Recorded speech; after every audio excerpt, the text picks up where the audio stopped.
మాట్లాడండి, కూర్చున్నారు. నేను అవకాశాల కోసం చాలా రోజులు ఏడ్చానండి. కానీ నిన్న ఒక ప్రీమియర్ షో వేసాము. అది చూసి వచ్చిన తర్వాత జనాలు అందరూ ఏడ్చారు థియేటర్ నుంచి బయటకు వచ్చినప్పుడు. అప్పుడు నా ఏడుపుకి ఒక మీనింగ్ ఉంది అనిపించిందండి. సూపర్. మీరు కూడా ఉంటే బాగుండేది, కలిసి ఏడ్చేవాళ్ళు. వస్తా 26వ తారీఖున వచ్చి పొద్దున పూజ చేసుకొని ఆ తర్వాత వచ్చి కలిసి ఏడుస్తా. ధైర్యం వచ్చింది, మీరు వెళ్ళొచ్చు. మీ ఆవిడ చూడండి ఎంత హ్యాపీ అక్కడే ఉంది అసలు. అబ్బా అవును. ఇక్కడికి వచ్చిన పెద్దలందరికీ థ్యాంక్స్ అండి, ధన్యవాదాలు. ఎందుకంటే మీరు అంటోళ్ళు రావడం వల్ల మా సినిమా ఇంకో నలుగురికి రీచ్ అవ్వద్దు, ఇంకో ఎక్కువ మందికి తెలుస్తుంది. థ్యాంక్ యూ అండి, థ్యాంక్ యూ. ఫస్ట్ నుంచి మొదలు పెడితే బెక్కం వేణుగోపాల్ గారు నన్ను కోన సార్ దగ్గరికి పంపించారు. థ్యాంక్ యూ సార్, మీ వల్లే నేను కోన సార్ దగ్గరికి వెళ్ళాను. ఆయన సింగిల్ సిట్టింగ్లో ఈ స్టోరీ ఓకే అయిపోయిందండి. అప్పటి నుంచి ఇక్కడ వరకు కోన సార్ ఎంత సపోర్ట్ చేశారంటే అది నేను మాటలో చెప్పలేను. Thank you sir. Roshan and Sridevi ఖచ్చితంగా మీరు ఇద్దరు ఫ్యూచర్లో పెద్ద స్టార్స్ కాబోతున్నారు. అది ఈ సినిమా నాకు యాక్షన్ చెప్పినప్పుడే నాకు అర్థమైపోయింది. Thank you.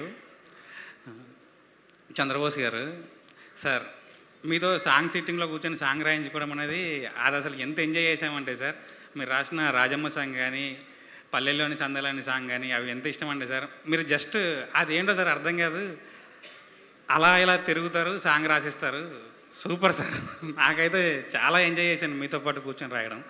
And thank you sir, మీరు ఇచ్చిన మంగ్లీ సాంగ్ కానీ సునీత గారు పాడిన సాంగ్ కానీ చాలా ఎఫెక్టివ్గా ఉన్నాయి సార్. Thank you. విజయబుల్ కానీ థ్యాంక్ యూ. మీరు అసలు ఎప్పుడు కాకినాడ వదిలి రారు, కానీ మ్యూజిక్ మాత్రం అద్దరగొట్టారు సార్. నిన్న మొత్తం అంతా ఎమోషనల్ సీన్ క్లైమాక్స్లో చూసిన తర్వాత చాలామంది ఏడ్చారు. అందరూ వచ్చి నాకు కంగ్రాట్స్ చెప్తున్నారు. నాకు కాదండి విజయ్కి చెప్పండి, ఎందుకంటే మ్యూజిక్ ఇంటే చాలా ఏడ్ చేస్తాం మనం, అంత బట్టి మ్యూజిక్ ఇచ్చారని చెప్పానండి. Thank you all of you. జనరల్గా రేపు ఏం జరుగుద్ది అనేది మనం ఈరోజు చెప్పలేమండి, కానీ ఆడియన్స్ రేపు థియేటర్కి వెళ్ళి క్లైమాక్స్ చూసిన తర్వాత ఆ క్లైమాక్స్ నడుస్తున్నంత సేపు క్లైమాక్స్ అయిపోయిన తర్వాత ఈ సినిమా తీసింది ఎవడరా అని ఒక డౌట్ వస్తుందని మీకు. అప్పుడు ఒకసారి ఈ వీడియో చూడండి. నా పేరు సతీష్ జవ్వాజీ అండి, and I'm the director of this film. నేను ఇంకా ఒక స్పెషల్ పర్సన్కి థ్యాంక్స్ చెప్పాలి, సురేష్ బాబు గారికి. సార్, ఆయన సినిమా చూసి వెంటనే అసలు ఫోన్ చేసి పిలిపించారు. అసలు నాకు అసలు గ్రేట్ థింగ్ సార్. అసలు నేను ఆ రోజు జీవితంలో నేను మర్చిపోలేను అలాంటి రోజు. ఎందుకంటే అసలు మీరు ఒక లెజెండ్. ఆయన నుంచి నాకు ఫోన్ వచ్చింది అంటే నేను ఫస్ట్ నమ్మలేకపోయాను.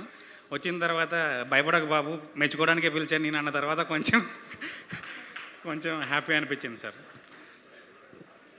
చాలామంది కష్టపడ్డారు సార్ ఈ సినిమా కోసం. అందరి పేర్లు ఇప్పుడు నేను చెప్పలేకపోతున్నాను, కానీ అందరికీ థ్యాంక్ యూ. నా డైరెక్షన్ డిపార్ట్మెంట్కి కానీ, కాస్ట్యూమ్ డిజైనర్ నందన, శ్రావణి, అందరికీ థ్యాంక్స్ అండి. Thank you very much. March 26 రోజు శ్రీరామనవమి రోజు సినిమా వస్తుంది, చూసి ఆశీర్వదించండి. Thank you.